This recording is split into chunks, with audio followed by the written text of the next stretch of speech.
45 millions de tonnes de déblais. C'est ce que vont générer les chantiers du Grand Paris Express d'ici à 2030. Quelle solution éco-responsable la Société du Grand Paris préconise-t-elle ?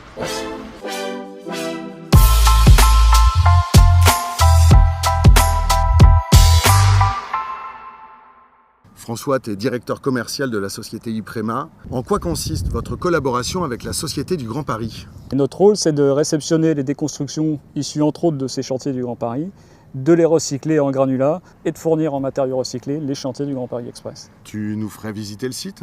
Allez, on y va. Quand tu parles de recyclage pour le déblai, pour les déblais, c'était pour voir si vous suiviez. Ça consiste en fait à passer ces gros blocs de béton que nous réceptionnons dans un concasseur, les passer par un système de déferraillage pour enlever la ferraille, de les cribler, c'est-à-dire de séparer les gros cailloux des petits cailloux, et ensuite ce matériau va être analysé en laboratoire. Ça doit répondre à des caractéristiques techniques précises avant d'être mis en œuvre sur chantier. Un labo. Un laboratoire, oui, tout à fait. Un labo pour des cailloux.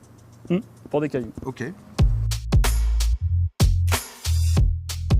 On va aller voir le petit chimiste qui est en train de se préparer. Hugues, là, qu'est-ce que tu étais en train de faire ? Donc un essai sulfate, pourquoi ? Pour s'assurer l'absence de plâtre. Le plâtre, c'est des sulfates. Et s'il y a du plâtre dans les matériaux recyclés, ça risque de gonfler une fois qu'ils seront utilisés sous chantier.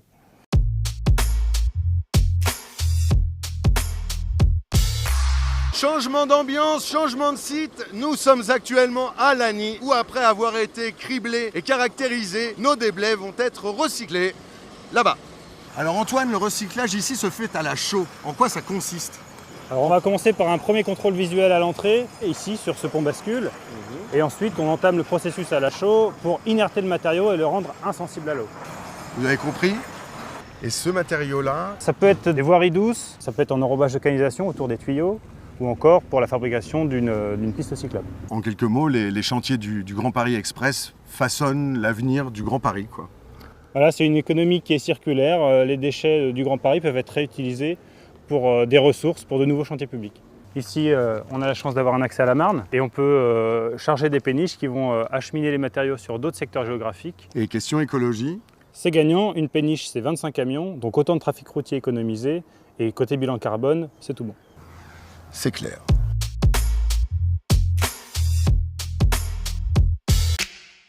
Bon bah tu vois, ils vont bien s'occuper de toi au Grand Paris Express.